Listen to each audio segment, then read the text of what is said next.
Well, I think on the several flip times side, over. you have people that have grown up with gaming, and they've grown up with 2D side-scrolling gaming. Right. And those people have hit a wall with modern gaming. I know a lot of people that played Nintendo, played Super Nintendo, but this 3D gaming stuff, Right. they can't do it. They honestly can't do it. I mean, my dad, if you handed him a Nintendo and had him play a 2D racing game, he could probably do it. But I put him behind the wheel in Formula 1 2011, and he completely put the car in smithereens in a matter of seconds. So, yeah, there's a barrier to entry just by virtue of the controller or the system itself. I think a lot of the time.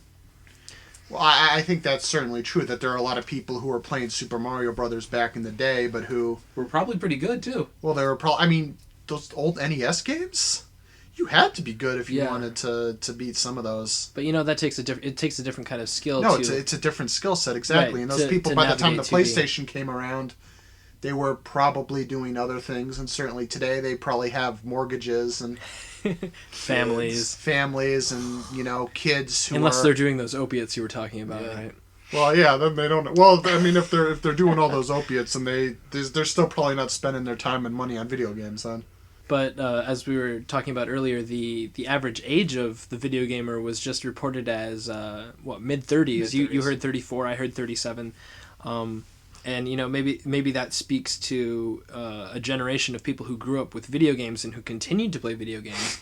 But I was also suggesting that maybe it's because of casual games that are now sort of expanding to older people and even younger kids as well. And so a lot of us take a look at the fact that we have old people that are in senior citizen bowling leagues, or Right. young kids that are down with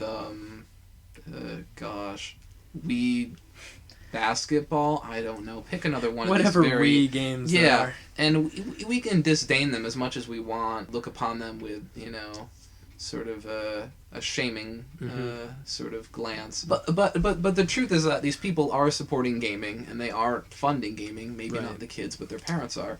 And so as much as we might not like it, there's an audience for it. There's an audience, and they are funding gaming. The only kid that I dislike in terms of gaming is the one kid who tried to sit next to me while I was playing Jurassic Park at Chuck E. Cheese or whatever, and he tried to tell me how to shoot the dinosaur. Yeah. I knew to shoot the dinosaur. Did you just turn and shoot him? Like with the little laser gun? With a real gun. Yeah, with a real gun, because you carried one of those as a child in Chuck E. Cheese. Do you remember how I said, if you haven't committed crimes in Michigan, you're okay? Right. Well, so this wasn't in Michigan, this was Indiana. Okay, so what happens in Indiana? No rules. There are no rules in Indiana. There's no law in Indiana. No law. Justified. Just Peyton Manning. Just sort of to change the discussion. We were trying. I was reading sort of how people learn from video games, whether it's basic problem solving skills or organization. Or even something like you look at those the educational games, and it's stuff like object recognition or color recognition, where it's memory, whether it's teaching somebody, or because I feel like to some extent all games teach you something, or they create an environment in which problem solving makes you successful in the game. Because I mean, if you look at stuff like Grand Theft Auto taught me a lot of things. Well, no, because the example that I was thinking of was because what does Zuma do? It's organization of... Ruins your life. That too, but it's organization of colors and... It's color recognition. But it's also management of, you have this line of colors, and it's how can I best use this to solve this problem? Because if you don't solve it, because it also has a time limit, you lose automatically, because the line gets to the end and then they all go down the hole and you lose. But then you also look at games like Call of Duty or Medal of Honor, and the obstacle is no longer color recognition and in a timed environment, but it's these people are shooting at me, I don't want them to be shooting at me, and to do that I need to shoot them. But in order to do that, I need to make sure I'm not being shot. In order to do that, I need to find cover. Right. So to some extent, there's more barriers in hardcore games, because they require the player to think about multiple things, whereas in casual games, perhaps you're thinking about you're focused on one thing and you're not multitasking as much. Although if you look at games like Farmville, that requires you to multitask to some extent. Yeah. Well, I think with something like Call of Duty, you have a lot of this a lot of these tasks and things are just happening subconsciously. They're just flashing one to the next Right. to the next so quickly. Whereas in Peggle, it's very clearly, sorry, not Peggle, Zuma, I have been dealt the yellow peg. I need to find another set Yellow of yellow thing, pegs yeah. to match it with, or I need to switch to my other. I think you can switch to. It's been so long. You can. Thank It's God. good. It's good. I'm 4 months clean. Yeah. My name's Nick White, and I'm 4 months clean off Zuma. Yeah. Or do I need to switch to my other peg and look for a blue bonus one. square or Yeah. look for a power up? Mhm. It's much more overt with Call of Duty. It's just so much of it is subconscious, but the main goal is I need to stay alive Right. and do this. I wonder if this is sort of a side effect of the kind of environment that the games are trying to create.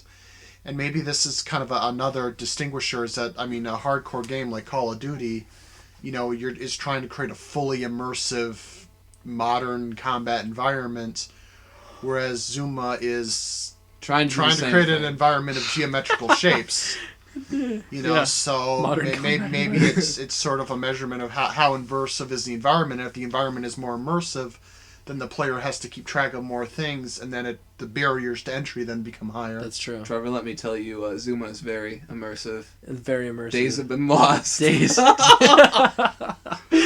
I know what you mean. Yeah, Yeah. it's creating an environment. Yeah. Well, yeah, we're talking an immersive environment, not the effects of digital opiates here, Right. Yeah. digital heroin. Yeah. But There are way too many drug references in this podcast. I think it's all coming from you, man. I blame Nick. Damn it, Trevor. Yeah. But yes, that was just one word. But yeah, to some extent, I feel like all games maybe don't teach you, but they give you that problem-solving environment, and people learn better in an environment where they're playing a game rather than trying to learn or focused on work. And maybe it's because at that point it's more subconscious than focus, like sitting at a desk and like reading a book or doing an algebra equation or something. No, But- that's true.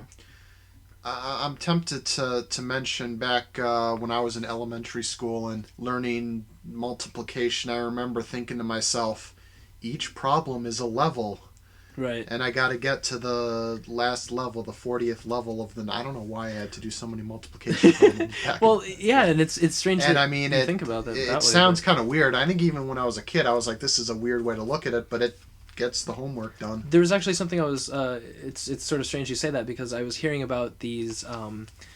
I think it was from Extra Credits was talking about this, about how teachers and schools are sort of making education more of a game, and I think some were saying that they were creating an environment within school in which you complete assignments, and the assignments are like quests, and you get experience for them, and by doing that they give you points within the school system. Yeah, I've heard about this, about gamifying education, and some professors have even, I think, professors or teachers, I'm not quite certain at which level it was, but students weren't given grades, but they were simply given levels, and as they right. got more and more points, they leveled up, and Right. at the end, I'm sure a grade was assigned, unless that professor didn't want to work at that college anymore, unless it was, insert generic online university. Right. I am thinking I want to see if any law schools have decided to Phoenix write their curriculum. Yeah, yeah. So I think that would be. I think I would object to that. I think that would create better lawyers. Only if they Everyone- adopt the hairstyles. Oh, they have Oh. to. That hairstyle and the dress code that they have. Well, yeah, I think the U.S. court should adopt like the British with their weird costumes, but yeah, different and better weird costumes. Wigs, right? Yeah. Capes, Yeah. maybe they could do capes, Capes. right? Yeah, big gaudy capes. Yeah. What are those frilly things called? The Oh, what is it? gosh. Within the suit. Yeah, It's not an ascot, but it's something else. I wish I knew the names for fancy British It's clothing. equally flamboyant. Yeah. Yeah. Anyway, Well, that's a good No, idea. We gamify- should flamboyify our attorneys. I Okay. don't think On that's that note. something that should happen. Yeah. Gamifying education. I think a lot of people have seen that as also being kind of evil because, again, you have something which is invasive and it's gaming, but it's going outside the parameters of gaming to sort of permeate all other aspects of culture. And for hardcore gamers, this is upsetting. For casual gamers, they generally either A, are getting right on board with it, or B, they don't even notice that they're playing a game. That's where it gets kind of scary. Exactly.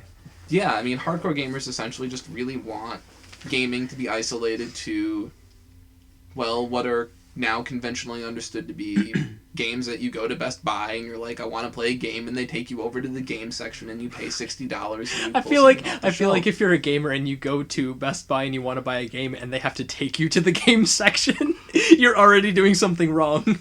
Yeah. Anyway, I think the point of what we're talking about is that, all games provide some sort of venue for learning. Sure. Even if it's just simple problem solving, and it's not that casual games are dumb and pointless, because they do actually provide some sort of they do create a skill set within the player after enough time put in, and the same with hardcore games. And so you can't just say that one is worthless and one is better. Well, I mean, with some games, you're struggling to learn the rule set, and then once you've learned the rule set, you're dealing with the concepts that the rule sets have put out. And with other games, the rule set is very simple, but once you've mastered the rule set, the concepts might just prove to be deeper than that, or the mastering of it is another thing. If you're a hardcore gamer, obviously you're not playing a hardcore game to learn anything, and that's not probably not an insult against hardcore gamers.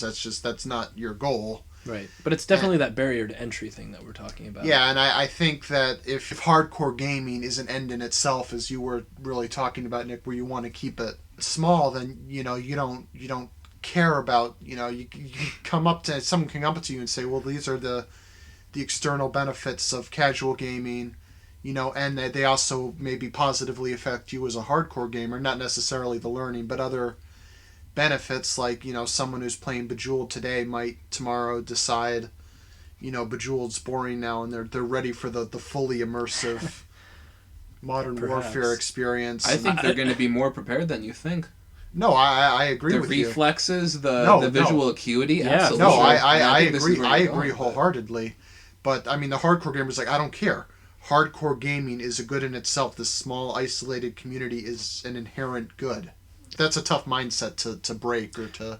And I don't think you need to break it, because there's the people that like you said, play games for playing games, but whether they care or not, they are